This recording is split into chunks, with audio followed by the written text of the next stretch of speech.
A viúva Carmen Torres debruçava-se sobre um pedaço de tecido áspero, os dedos feridos e sangrando, puxando a linha sob a luz fraca de uma vela. Suas duas filhas, Sofia e Luna, dormiam inquietas em um canto, os corpos miúdos aninhados contra a parede de adobe que não oferecia calor. No outro lado da propriedade, a matriarca Dolores, com o estômago satisfeito pela ceia, recostava-se em sua cadeira de carvalho, um sorriso cruel nos lábios, enquanto contava as moedas que Carmen lhe entregara naquela tarde. A senhora perversa não sabia que cada ponto costurado por Carmen não era apenas para pagar uma dívida, mas para traçar um futuro que a libertaria de seu domínio para sempre. O destino tinha uma surpresa reservada. Em breve, ela pagaria um preço alto por sua crueldade. Dolores, uma mulher tão impiedosa quanto o deserto ao redor, havia aprisionado Carmen em uma teia de débitos forjados após a morte de seu marido. O que parecia um gesto de compaixão. Eu te ofereço um teto e comida, filha, em troca do seu trabalho. Era, na verdade, uma servidão silenciosa, um plano calculado para explorar a jovem viúva e suas duas meninas. Carmen, com apenas 25 anos, era uma mãe que já tinha sacrificado tudo. Ela havia vendido as poucas joias que lhe restavam, os móveis de sua casa e até mesmo o terço que sua mãe lhe dera, tudo para quitar dívidas inexistentes que a matriarca inventava com a mesma facilidade com que respirava. A ironia era cruel. A viúva, uma trabalhadora incansável que costurava desde o amanhecer até a cegueira, ganhava o suficiente para se alimentar com feijão seco e tortilhas duras, enquanto sua benfeitora vivia na opulência, acumulando riqueza com cada ponto que Carmen dava. Ninguém na cidade de Altar, Sonora, ousava questionar Dolores. Ela era uma mulher temida, com laços no exército e no governo local. Ela era a lei naquela terra sem lei.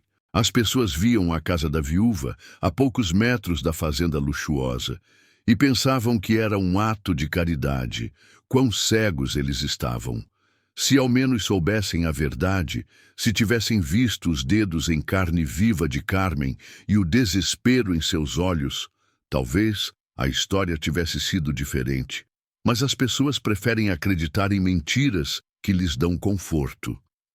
Carmen, que em outra vida havia sido uma jovem alegre e vibrante, agora era apenas uma sombra de si mesma.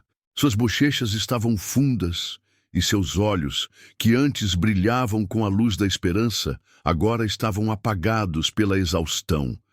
Ela tentara fugir uma vez, 3 luas atrás, mas Dolores a descobriu e a castigou, deixando-a sem comida por 2 dias.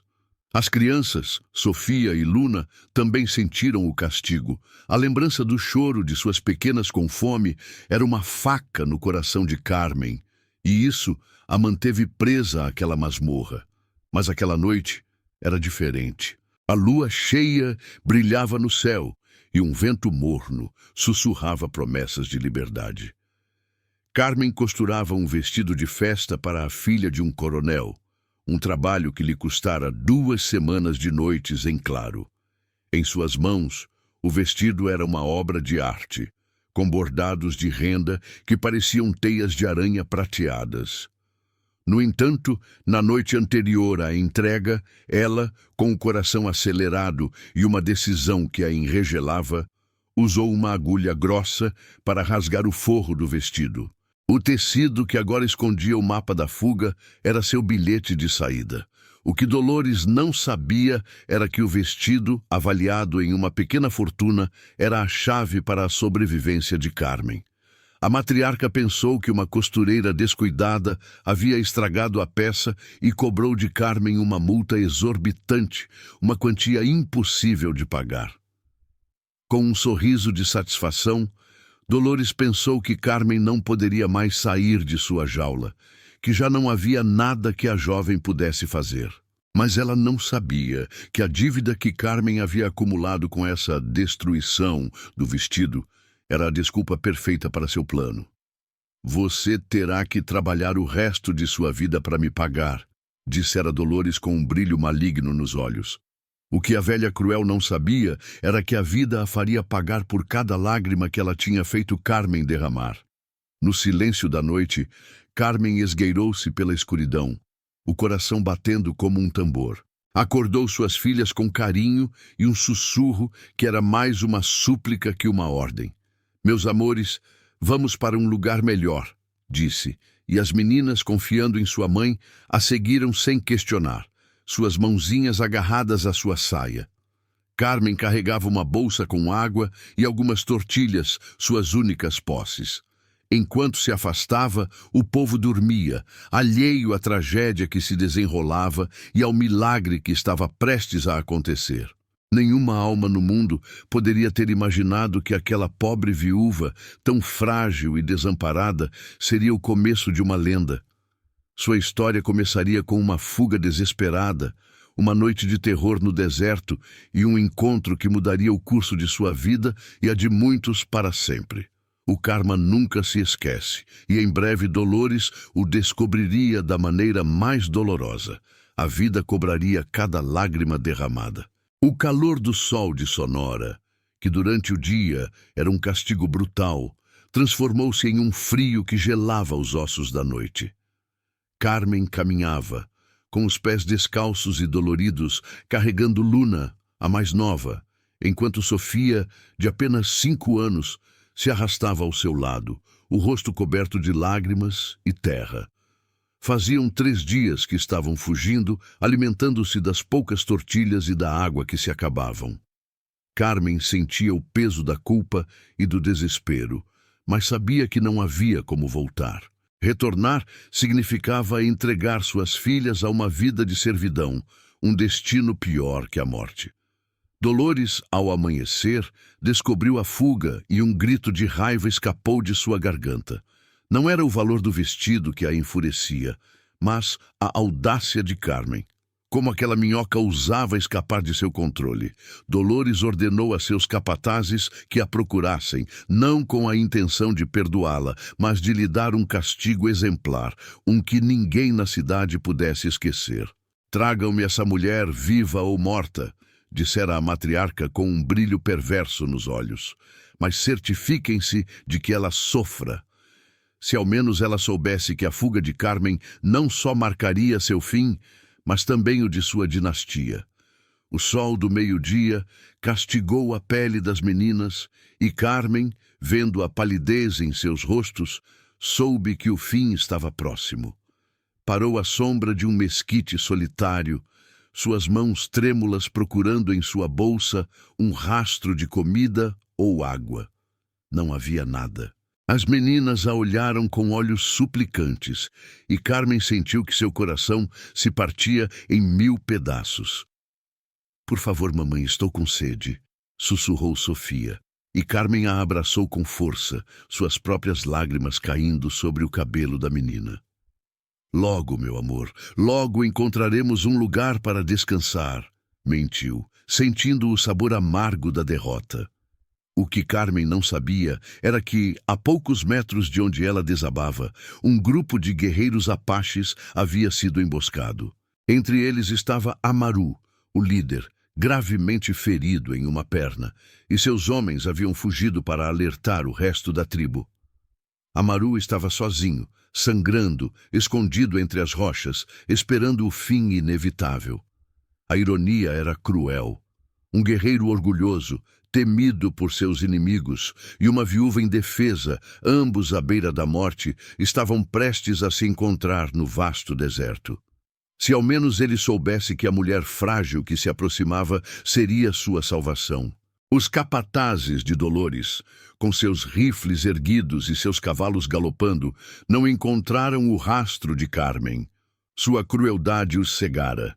Não viam além das planícies abertas e dos caminhos óbvios. Não perceberam que Carmen, em seu desespero, havia se desviado para uma área montanhosa, perigosa e cheia de armadilhas. A rata deve ter morrido de sede. Eles riram entre si e voltaram para a fazenda, prontos para inventar uma história que acalmasse Dolores. Em breve, pagariam por sua negligência e a matriarca pagaria por sua maldade. O karma nunca se esquece.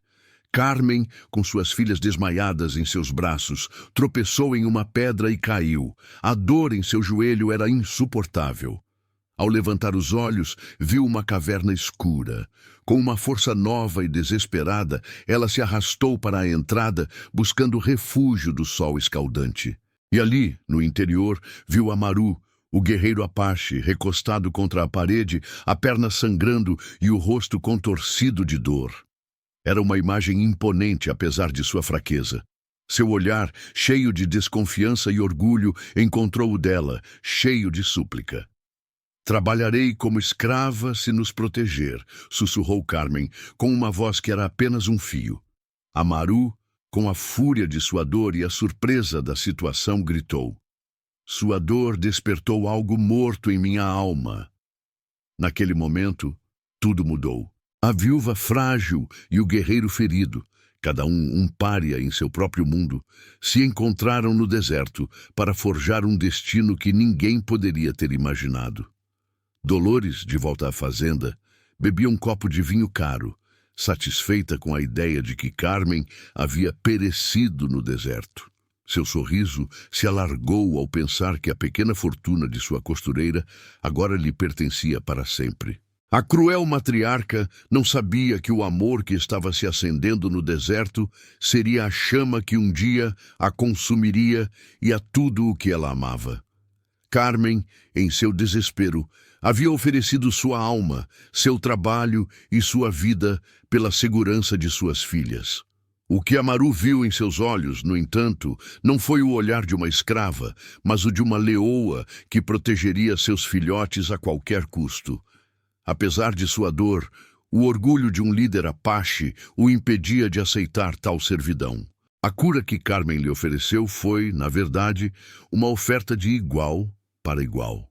Com mãos trêmulas, ela usou as poucas ervas que havia aprendido a reconhecer no deserto para limpar a ferida de Amaru, enquanto as meninas se recuperavam da desidratação graças a um pouco de água que ele guardava em uma cabaça.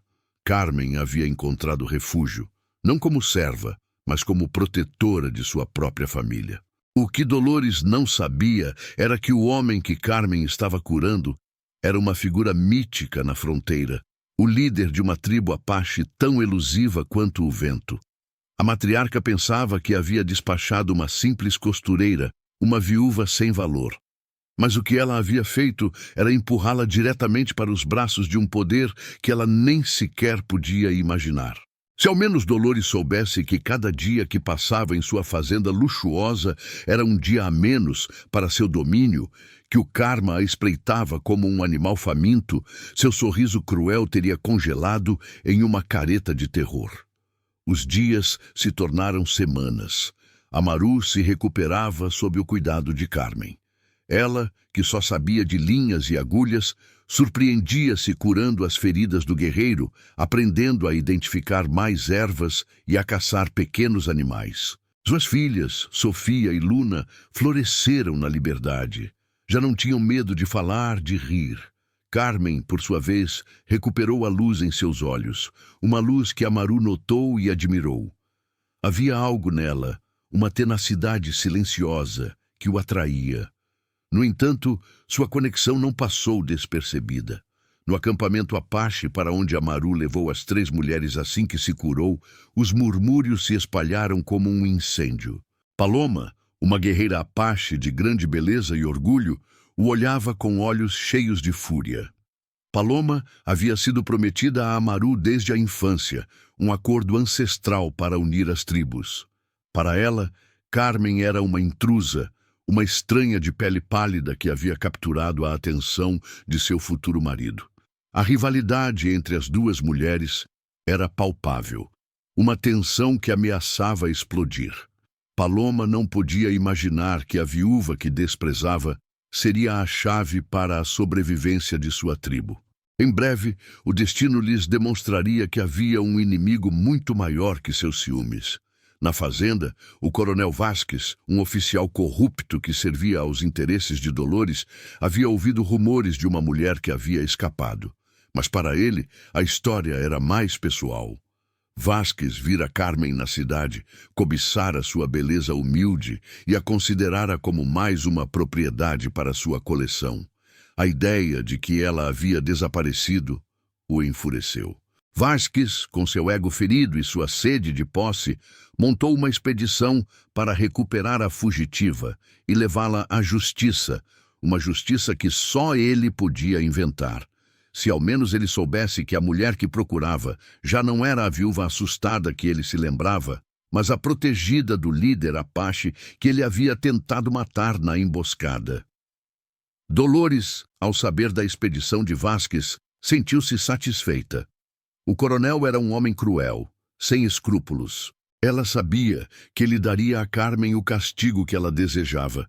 O que a matriarca não sabia era que a obsessão de Vasques por Carmen o levaria a um conflito em grande escala, e esse conflito, iniciado por sua própria ganância e orgulho, seria o catalisador de sua própria destruição. A vida faria com que Dolores pagasse por cada lágrima, cada suspiro de desespero e cada dia de sofrimento que havia causado a Carmen. O fim estava próximo. O coronel Vasques, com seu ego inflado e sua mente distorcida, não demorou a reunir seus homens. Para ele, Carmen não passava de um troféu que havia escapado. Sua obsessão não era por justiça, mas por domínio.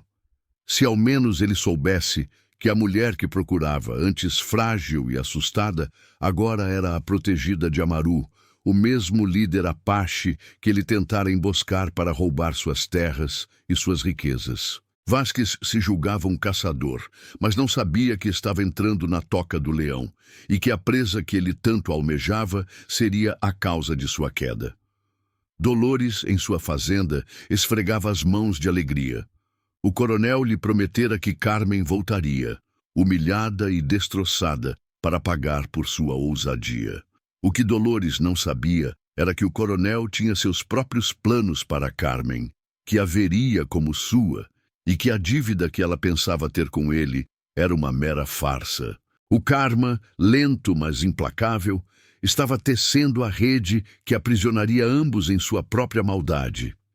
Enquanto isso, no acampamento Apache, a tensão entre Carmen e Paloma era um fio prestes a se romper. Paloma, com a fúria de uma leoa ciumenta, via em Carmen uma rival para o amor de Amaru. Os murmúrios da tribo eram como flechas envenenadas que a feriam profundamente. Ela é de outro mundo, Amaru, ela dizia com desdém. Não pertence aqui, vai te trazer problemas. O que Paloma não sabia era que a chegada de Carmen não traria problemas, mas uma solução. A viúva, em sua ingenuidade, estava se tornando uma ponte entre duas culturas, um catalisador para uma aliança que era desesperadamente necessária. Carmen, por sua vez, sentia-se como uma estranha em um mundo alheio. Embora Amaru a protegesse, ela notava a desconfiança nos olhos da tribo, especialmente nos de Paloma. Carmen, a costureira, a mãe, a mulher que havia aprendido a curar com ervas, encontrava-se em uma batalha de vontades com uma guerreira Apache, uma rival pelo coração de um líder. Ela não podia imaginar que essa rivalidade terminaria em um momento de terror e revelação, em que se veria obrigada a provar seu valor não apenas a Amaru, mas a uma tribo inteira. Certa manhã, Amaru retornou do deserto com notícias perturbadoras. Um caçador de sua tribo, ao se aventurar nas terras próximas à fazenda, vira uma coluna de soldados, liderada por um oficial cruel e sem escrúpulos. O coronel Vasques, murmurou Amaru, e o ar se encheu de um medo silencioso. Eles sabiam que Vasques era perigoso, que sua sede de sangue era insaciável. Amaru não sabia por que o coronel se atrevia a entrar em suas terras. Mas havia algo em seus olhos, em seu olhar, que lhe dizia que o motivo era mais pessoal que territorial. Se ao menos ele soubesse que o coronel, sem saber, estava procurando a mulher que agora dormia ao seu lado. A verdade, como um animal que acorda de seu sono, estava prestes a emergir. Dolores, em sua mansão, pensava que seu plano de vingança estava em andamento. O coronel Vasques, em seu cavalo, acreditava que ia reivindicar uma mulher que lhe pertencia. Paloma, no acampamento Apache, pensava que ia libertar seu prometido de uma intrusa. E Carmen, na caverna, acreditava que tinha encontrado a paz, finalmente. Todos estavam errados. A vida, com sua ironia cruel, preparara um desfecho que nenhum deles poderia ter imaginado. O ar se encheu com o som dos cascos dos cavalos e o grito de guerra do coronel. Vasques, à frente de seus soldados, entrou no vale como um predador. Não buscava um confronto, apenas uma presa. Ele viu Carmen ao lado de Amaru e um sorriso perverso se desenhou em seu rosto. "Aí está minha fugitiva", ele gritou, "a pequena costureira que escapou da justiça." O que o coronel não sabia era que ele não estava apenas insultando uma mulher, mas o líder de uma tribo inteira. Se ao menos ele soubesse que a justiça de que ele falava era apenas um pretexto para sua obsessão, e que sua ganância e ego o estavam levando diretamente para sua ruína. Dolores, que não estava presente, teria se deliciado com a cena, mas a ironia era que a cena não se desenrolaria como ela pensava. A vida lhe cobraria caro sua ausência naquele momento crucial. Paloma, ao ver o confronto, encheu-se de um medo silencioso, mas seu orgulho a impediu de fugir. Ela viu Carmen, a estranha, de pé ao lado de Amaru, e pensou que era a confirmação de seus piores temores. No entanto, ela não sabia que a chegada de Vasques era a chave para a união, não para a divisão. Vasques, com arrogância, desceu de seu cavalo. "Entregue-me essa mulher, Apache, e eu o deixarei em paz", ele disse com desdém. Amaru, em um tom de voz que era calmo, mas mortal, respondeu: "Ela é da minha tribo, e você não tem o direito de levá-la." O rosto de Vasques se contorceu de fúria. "Ela não é nada mais do que uma escrava fugitiva", ele gritou. E naquele momento, o mundo de Carmen parou. Foi então que a verdade detonou como uma bomba. Um ancião da tribo, um homem sábio chamado Ozeli, aproximou-se de Amaru. "Líder", ele disse, "acredito que o coronel está equivocado. Esta mulher, a costureira, é quem curou sua ferida e deu um novo propósito ao seu coração. E eu tenho provas." A voz de Ozeli ressoou no vale. Nesse momento, Ozeli tirou um antigo diário, um diário que pertencera à sua mãe, uma curandeira que vivera na fronteira por anos. O diário contava a história de uma jovem costureira, uma viúva de nome Carmen, que vivia na cidade de Altar e que sofria as crueldades de uma matriarca. Mas o diário também continha um segredo. O pai de Carmen era o verdadeiro dono das terras do coronel Vasques, e a família do coronel havia roubado as terras e a fortuna de seu pai por meio de documentos falsos. Se ao menos o coronel soubesse que a mulher que ele acreditava ser sua escrava era, na verdade, a herdeira legítima de sua fortuna. As palavras de Ozeli caíram sobre o coronel como uma sentença. Seus olhos se arregalaram em pânico, seu rosto empalideceu. De repente, o orgulhoso oficial se deu conta de seu terrível erro. Ele não estava ali para reivindicar uma escrava fugitiva. Estava ali para selar sua própria perdição. Naquele momento, a ironia era brutal. Amaru, ao ouvir a verdade, sentiu uma raiva silenciosa. Uma ira que vinha da injustiça e da crueldade que sua amada havia sofrido. Ele viu Carmen não apenas como a mulher que amava, mas como o símbolo da luta de sua tribo. Carmen, ao ouvir a história de seu pai, sentiu uma nova força. Ela já não era a costureira assustada, a viúva indefesa. Era a dona da terra, a filha de um homem valente e a mulher que havia acendido uma chama no coração de um líder. A verdade havia detonado e a guerra era iminente, mas não seria uma guerra por territórios. Seria uma guerra por justiça, vingança e dignidade. O rosto de Vasquez, antes cheio de arrogância, havia congelado em uma máscara de terror. O diário de Ocelli era a prova irrefutável, o golpe mortal em seu império de mentiras. Seu rosto pálido ficou ainda mais branco quando ele viu o olhar de Amaru, um olhar que não prometia piedade. "Prendam-no", ordenou Amaru, e seus guerreiros se moveram como sombras, cercando o coronel e seus homens. O antes poderoso coronel Vasquez foi desarmado e amarrado. Sua humilhação foi completa. Naquele momento, ele percebeu que não tinha sido o caçador, mas a presa, e que sua ambição o havia levado à sua própria ruína. A ironia era tão cruel quanto a própria justiça. A notícia da traição e do roubo de terras se espalhou pela fronteira como um incêndio.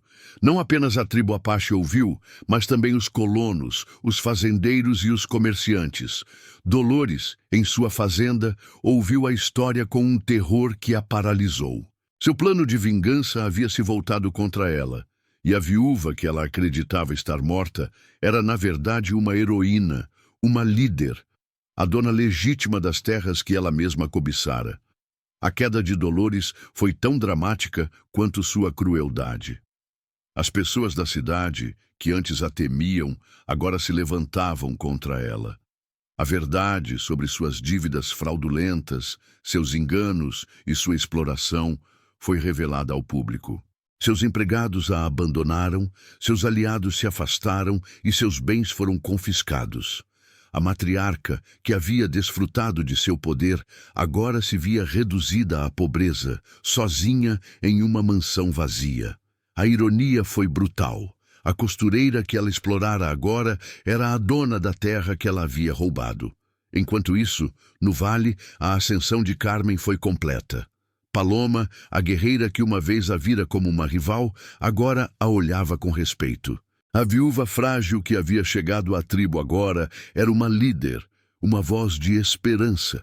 Carmen, com o amor de Amaru e a lealdade da tribo, tornou-se uma ponte entre dois mundos. Ela, a costureira que uma vez havia costurado para sobreviver, agora costurava o destino de uma nova sociedade, uma em que a justiça, a verdade e o respeito eram os fios que uniam as pessoas. A vingança da vida, o karma, havia sido servida com uma precisão aterrorizante. O coronel Vasquez, o homem que havia sonhado em dominar, foi humilhado e despojado de tudo. Dolores, que havia sonhado com a riqueza e o poder, viu-se reduzida à pobreza.